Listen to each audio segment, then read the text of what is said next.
Hi friends, good evening. ఎలా ఉన్నారండి? బాగున్నారా? నేను మీ మాస్టర్ రాజు. నా మీ అందరికీ నా వీడియోస్కి వెల్కమ్ చేస్తున్నాను. ఎక్కువగా నేను చూస్తున్నాను ఈ మధ్యన ఏంటంటే, ఈ విజయ్ ప్రసాద్ రెడ్డి గారు ఉన్నారు. ఈయనకి ఎక్కువ సబ్స్క్రైబర్స్ ఉన్నారని, ఎక్కువ ఫాలోవర్స్ ఉన్నారని చాలా ధీటుగా మాట్లాడుతున్నాడు. చాలా గర్వంగా మాట్లాడుతున్నాడు. మాట్లాడడమే కాకుండా అమ్మ తేజ అని ఒక సేవకుని విమర్శిస్తూ ఉన్నాడు. విమర్శన సద్విమర్శన అయి ఉండాలి. ఒకరి జీవితాలని తీసేలాగా విమర్శన ఉండకూడదు. ఈ 15 ఏళ్ల సేవా పరిచర్యలో పరిశుద్ధాత్మ సహాయం మీద ఆధారపడి చాలా ప్రసంగాలు కానివ్వండి, చాలా పాటలు ప్రజలు ఈ ఛానల్ని వెంబడిస్తున్నారు. ఈ ఛానల్లో మనం ప్రకటిస్తున్నటువంటి సత్యాన్ని నేర్చుకుంటున్నారు. వేలాదిగా ప్రతి సంవత్సరం కూడా సరే, ఆయన ఏం చెప్తున్నాడు తెలుసా? నాకు చాలామంది సబ్స్క్రైబర్స్ ఉన్నారు, నాకు బోల్డ్ మంది మాటల ఫాలోవర్స్ ఉన్నారు, మరి నేను సత్యవాక్యము ప్రకటిస్తూ ఉన్నాను, సత్యమే ప్రకటిస్తూ ఉన్నాను. మరి మరి సత్యమందు అనేక మంది ఇష్టపడుతున్నారు వినడానికి. నేను అందరికీ విమర్శన చేస్తూ ఉంటాను.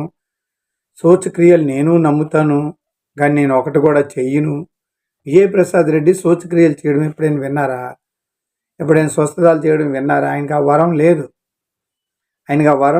ఆయనకి అసలు సూచక్రియలు నమ్ముతున్నాడు, కానీ ఆ వరం ఆయనకి లేదు. పరిశుద్ధాత్మకి 1 కొరింథీయుల గ్రంథం 12వ అధ్యాయము 4వ వచనం నుంచి ఉంటుంది. ఆత్మ ఒకటే, దాని వరాలు అనేకం ఉన్నాయట. అందులో స్వస్థత చేసిన వరం కూడా ఉంది. జ్ఞానం వాక్యము జ్ఞానవాక్యం బోధించే వరము, భాషల వరము, స్వస్థాల వరము, ప్రవచన వరములు అన్నీ ఉన్నాయి. అందులో ఈయనకేముంది? కేవలం వాక్యం బోధించడమే. పరలోక రాజ్యం కేవలం వాక్యం బోధిస్తే అయిపోతుందా? సూచక్రియలు ఉండకూడదా? ఉంటే దాన్ని విమర్శించాలా? అద్భుతాల పేరిట, సూచక్రియల పేరిట కొంతమంది చేస్తున్నటువంటి చీప్ ట్రిక్స్ వల్ల అన్యజనులలో దేవుని నామం అవమానపరచబడుతుంది. దయచేసి అలాంటి పనులు చేయకండి, సత్యం ప్రకటించండి అని చెబుతూ అమ్మ తేజ అనే ఈ తమ్ముడు చేస్తున్నటువంటి కొన్ని కార్యకలాపాలు పరిశుద్ధాత్మకు వ్యతిరేకంగా ఉన్నాయని పరిశుద్ధాత్ముడు నాకు తెలియజేయటం వల్ల, ఆ జ్ఞానం నాకు ఆయన ఇవ్వటం వల్ల, ఆయన సమయోచితమైన జ్ఞానాన్ని నాకు దయచేసి నన్ను ప్రేరేపించి నాతో మాట్లాడింపజేయటం వల్ల, ఆ విధంగా నేను ఆ రోజు అనుకొని వెళ్ళిన ప్రసంగం కాదది. నేను ముందుగా ఎక్కడ మీకు ఈ ప్రసంగం చేయబోతున్నానని రాసి ఇవ్వాల, పలానా వ్యక్తి గురించి మాట్లాడతానని నేను ఖచ్చితంగా చెప్తున్నాను దేవుని సన్నిధిలో. పరిశుద్ధాత్మ దేవుడు నాకిచ్చే ఆలోచన నాకు ఇస్తాడు కదా. ఆయనకిచ్చే ఆలోచనలు ఎలా అయితే ఉన్నాయో నాకు తెలియదు, కానీ నాకిచ్చే ఆలోచనలు నాకు ఇచ్చాడు కనుక అప్పుడు నేను ప్రార్థనలో నేను అడిగిన దానికి జవాబుగా పరిశుద్ధాత్ముడు నాకు ఇచ్చిన ఆలోచన మేరకు నేను ఈ వీడియో చేస్తున్నాను. ఎందుకు అన్యుల మధ్యలో దేవుని నామాన్ని ఇలా అవమానపరుస్తున్నాడు ఈ తమ్ముడు? దేనికోసమే తన తృష్ణ, దేనికోసమే తన తపన? ఈ చీప్ ట్రిక్స్ ఎందుకు? ఏదైనా చేస్తే దానికి ధైర్యంగా నేరుగా చేస్తారు, వాటికి అందరూ గౌరవాన్ని ఇస్తారు. చీప్ ట్రిక్స్ ఏంటని బాధ కలిగి, స్వస్థత నేను నమ్ముతాను, ఆత్మీయంగా స్వస్థపరుస్తాడు, భౌతికంగా కూడా ఆయన స్వస్థపరచగలడు అని హృదయపూర్వక అందరికీ తెలుసు. పరిశుద్ధాత్మ శక్తిని నేను నమ్ముతాను, ప్రభువు మన కొరకు చేసే స్వస్థత నేను నమ్ముతాను, ఆత్మీయంగా స్వస్థపరుస్తాడు, భౌతికంగా కూడా ఆయన స్వస్థపరచగలడు అని హృదయపూర్వకంగా నమ్ముతాను. నా బోధల్లో, నా ప్రసంగాల్లో సరే, ఫస్ట్ ఈయన కోసం మనం మాట్లాడింది. పరిశుద్ధాత్ముడట ఈయనతో మాట్లాడాడంట. ఎవరితోని? విజయ్ ప్రసాద్ రెడ్డితో మాట్లాడాడట, విమర్శించమని చెప్పాడంట. అది విశేషం ఏంటంటే, పరిశుద్ధాత్ముడట మీరు అమ్మతేజాన్ని విమర్శించండి అని చెప్పాడట. అది అందుకే నేను ఈ కౌంటర్ ఇస్తున్నాను. పరిశుద్ధాత్ముడు అమ్మతేజకి ఏం చెప్పాడు? పేర్లు పిలమని చెప్పాడట అతనికి. ఆయన అందుకే పేర్లు పిలుస్తున్నాడు. అతనికి యేసు ప్రభు చెప్తున్నాడట, పేర్లు పిలు, ఇదిగో ఈ అమ్మాయి వస్తుంది, పేర్లు పిలు అని చెప్తున్నాడు. ఆయన పేర్లు పిలుస్తుంటే ఎందుకు పిలిచావు, ఇది చీప్ ట్రిక్ అని విజయప్రసాద్ రెడ్డి చెప్తున్నాడు. విజయప్రసాద్ రెడ్డికి పరిశుద్ధాత్ముడు చెప్పాడట విమర్శించమని. అదే పరిశుద్ధాత్ముడు అమ్మ తేజకి కూడా చెప్పాడంట పేర్లు పిలవమని. వీళ్ళిద్దరి స్టోరీ ఎలా ఉందంటే, ఒకే పరిశుద్ధాత్ముడు ఇద్దరికి గొడవెట్టినట్లు ఉంది. అది నిజమేనంటారా? ఇంతకీ వీళ్ళిద్దరిలో ఎవరు కరెక్ట్? నేను వాక్యపరంగా మీకు తర్వాత చెప్తాను ఇద్దరు ఎవరు కరెక్ట్. ఫస్ట్ మీకు ఏం చెప్పాను? విజయప్రసాద్ రెడ్డికి ఎక్కువ ఫాలోవర్స్ ఉన్నారట, ఆయన సత్యవాక్యం బోధిస్తాడట, చాలామందికి బాప్తిజం ఇచ్చాడట, చాలా పెద్ద సంఘాలు కట్టాడంట, ప్రతి సంక్రాంతికి ఒక పెద్ద మీటింగ్ పెడతాడట, అనేక మంది వస్తారంట అక్కడికి. మరి సూచక్రియలు ఆయన నమ్ముతాడంట. మరి ఇవన్నీ కూడా ఆయన చేస్తున్నాడు. Spirit of God. Hallelujah. Hallelujah. భయంకరమైనటువంటి Oh Jesus. బాధతో నువ్వు వచ్చావు. కూతురు విషయంలో ఏడుస్తున్నావు. నీ కూతురు నిన్ను వదిలిపెట్టి వెళ్ళిపోయింది. ఏడుస్తూనే ఉన్నా. ఏడుస్తూనే ఉన్నావు. నా బిడ్డ నాకు అవపడతలేదు, వెళ్ళిపోయింది ఎక్కడో. నీ పేరు మల్లయ్య.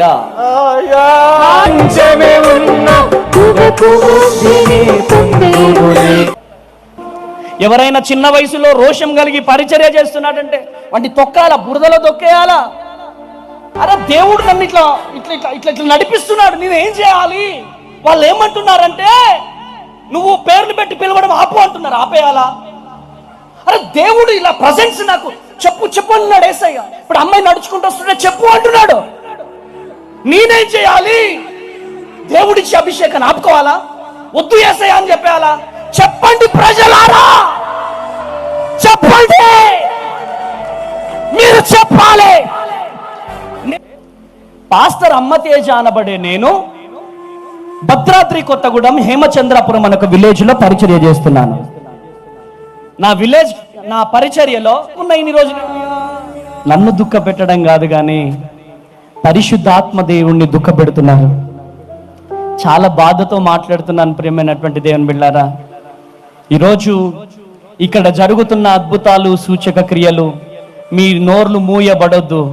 ఈ పరిశుద్ధాత్మ దేవుడు ఇంకా బ్రతికే ఉన్నాడు. గట్టిగా చప్పట్లు కొట్టాలా, గట్టిగా చప్పట్లు కొట్టాలా. హల్లెలూయా, హల్లెలూయా, హల్లెలూయా. ఆయన మనతో ఉంటే అన్ని అద్భుతాలే, అన్ని మనతో ఉంటే అన్ని సూచక. బైబిల్ చెప్తుంది. కానీ పరిశుద్ధాత్ముడు వాడిని విమర్శించి మాత్రం చెప్పలేదని నేను అంటున్నాను. ఈ కార్యము విజయప్రసాద్ రెడ్డి అహంతో చేశాడు. ఎందుకంటే అమ్మతేజకి ఎక్కువ మంది ఫాలోవర్స్ వెళ్తున్నారు. ఆయన శ్రీహరి కళా కేంద్రంలో మరి ఆయన చేసినప్పుడు ఎక్కువ మంది ఆయనకు వచ్చాడు, ఈయనకి తక్కువ మంది వచ్చాడు. కాబట్టి జెలస్ ఫీల్ అయ్యి వీడియోలు చేస్తున్నారని నాకు అనిపిస్తుంది. విజయప్రసాద్ రెడ్డికే కాదు, ఏ సేవకుడికైనా జెలస్ ఫీల్ అవుతారు. ఎందుకంటే ఆయనకంటే 7 సంవత్సరాలు చిన్నవాడు, ఆయనకి ఎక్కువ మంది విశ్వాసాలు వస్తున్నారు. ఇదే కారణం అనుకుంటాను. ఈగో ఫీలింగే కారణం. నా పరిశుద్ధాత్ముడు చెప్పాడని ఆయన చెప్తున్నాడు. ఆయన ఈగో ఫీలింగ్ వల్ల మాట్లాడుతున్నాడు.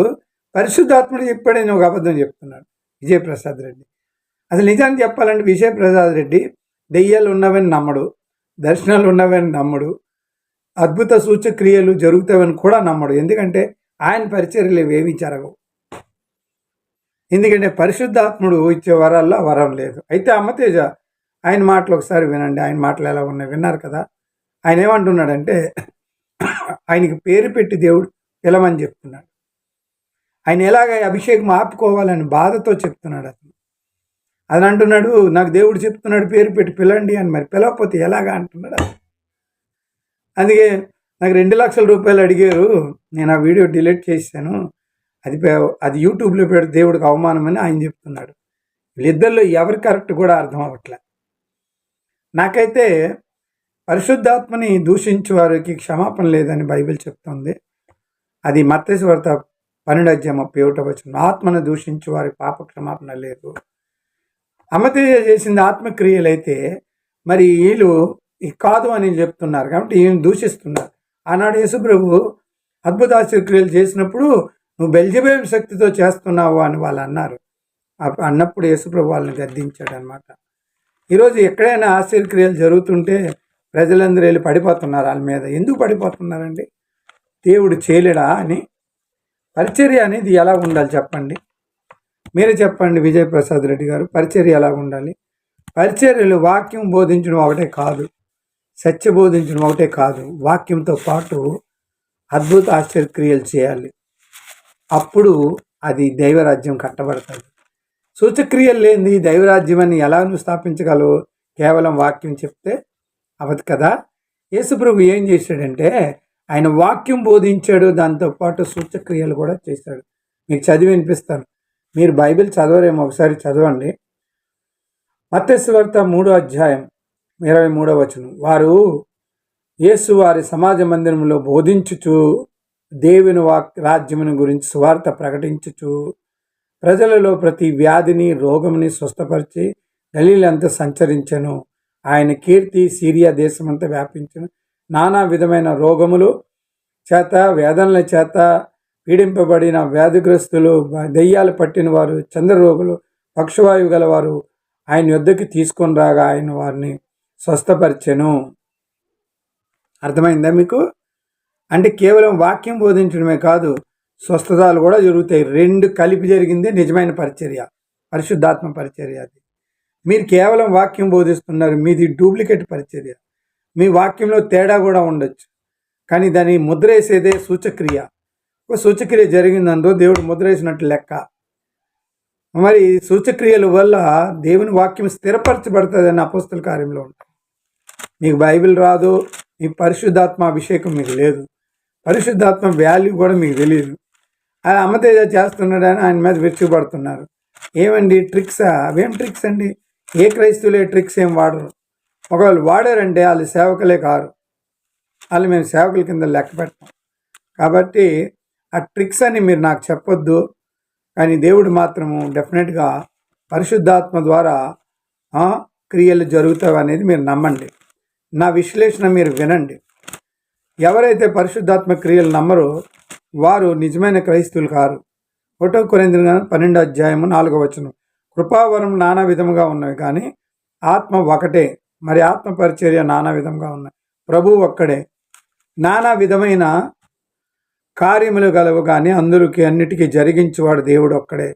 ఆయన అందరిలో ప్రయోజనకరమైన ప్రతి ఆత్మను ప్రత్యక్ష అనుగ్రహించుచున్నాడు. ఎలనగా ఒక ఆత్మ మూలంగా బుద్ధి గల వాక్యం, ఆత్మ గల వాక్యం, మరి ఒకని ఆత్మ విశ్వాసం, మరి ఒకనికి ఆత్మ వల్లనే స్వస్థపరచువరము, మరి ఒకనికి అద్భుత ఆశ్చర్యకరమైన శక్తి ప్రవచించేవారు, మరి ఒక ఆత్మ వివేచన, మరి ఒకరి నానా విధమైన భాషలు అర్థము చెప్పేవారం కూడా దేవుడిస్తాడు.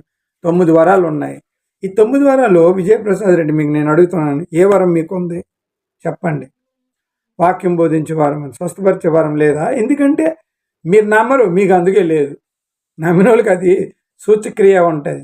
మార్క్స్ వార్త 16వ అధ్యాయము, నమ్మిన వారికి సూచక్రియలు కనబడను, వారు దెయ్యములు వెళ్ళగొట్టెదురు, వారు స్వస్థపరిచెదురు, నమ్మి బాప్తిజం పొందిన వారికి రక్షింపబడను, వారికి శిక్ష విధింపబడను. నమ్మిన వారికి సూచక్రియలు కనబడను, వారు నా నామములో దెయ్యములు వెళ్ళగొట్టారు. ఎప్పుడైనా దెయ్యాలు వెళ్ళగొట్టారా?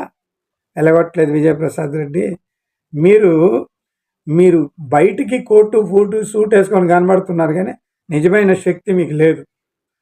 ఓకే, దెయ్యములు వెళ్ళగొట్టేదురు, మరి నమ్మిన వారు సూచక్రియలు, ఎలా నా నామలో దెయ్యం వెళ్ళగొట్టి కొత్త భాష మాట్లాడుదురు, నా పాములు ఎత్తిపట్టుకున్న హానికరం ఏమి జరగదు, రోగుల మీద చేతులుగా వారు స్వస్థత నొందెదరు. స్వస్థత వరము, దెయ్యాలు వెళ్ళగొట్టేవారము దేవుడు విశ్వాసులకి సేవకులకి ఇచ్చాడయ్యా. ఇవ్వకపోతే సేవలో జరుగుతుంది. ఎలాగే ప్రజలు రక్షింపబడతారు? కేవలం వాక్యం ద్వారా రక్షింపబడతారా? ఎవరండి మీకు చెప్పారు? సత్యవాక్యం అంటున్నావు. ఏమి ఇవి సత్యవాక్యం? బైబిల్ సత్యవాక్యం కాదా? ఎవరైనా ఈ చదివి వినిపిస్తే సత్యవాక్యం కాదా? నువ్వు చెప్పేదే సత్యవాక్యమా? ఎందుకు అబద్ధాలు చెప్తావు?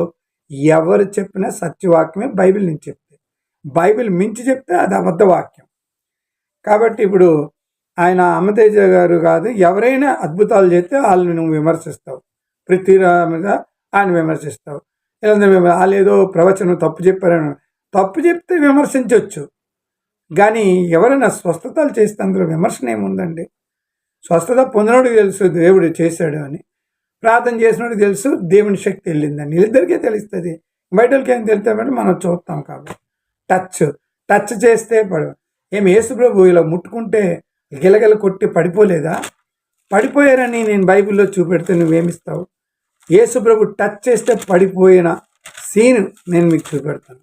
ఎందుకంటే అబద్ధాలు చెప్తారు మొత్తం.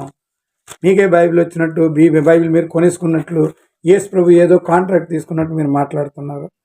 చూడండి 11:21 మార్క్స్ వార్త 1:21.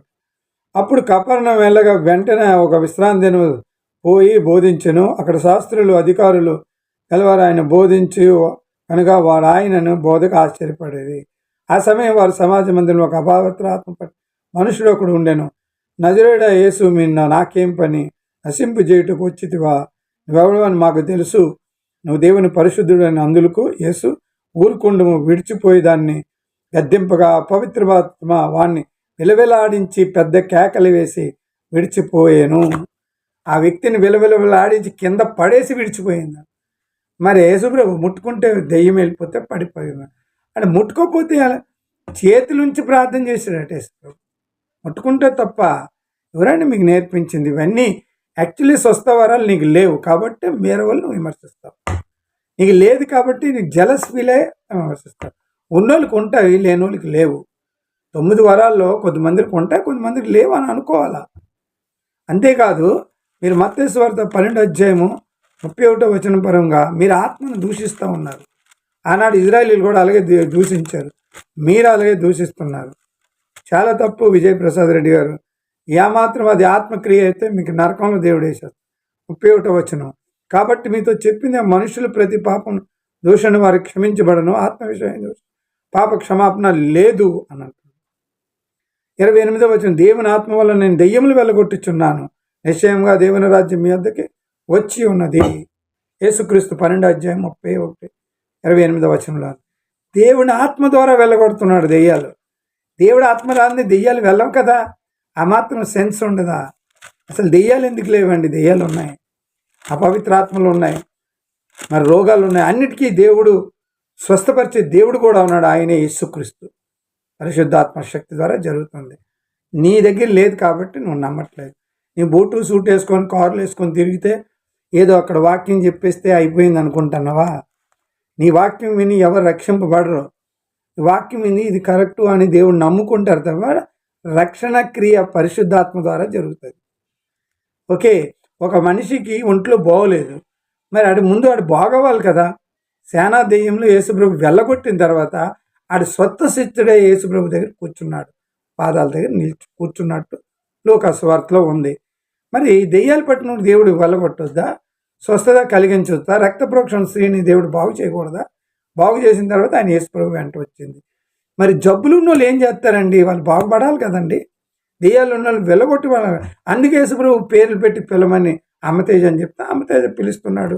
ఆయన పిలుస్తుంటే ఆయనకి నానా బాధలు అనడం, 2 లక్షలు ఇస్తే వీడియో తీస్తాను ఎవరు అన్నారో లేదో మాకు తెలియదు, కానీ ఆ విషయం కూడా బయటకు వచ్చింది.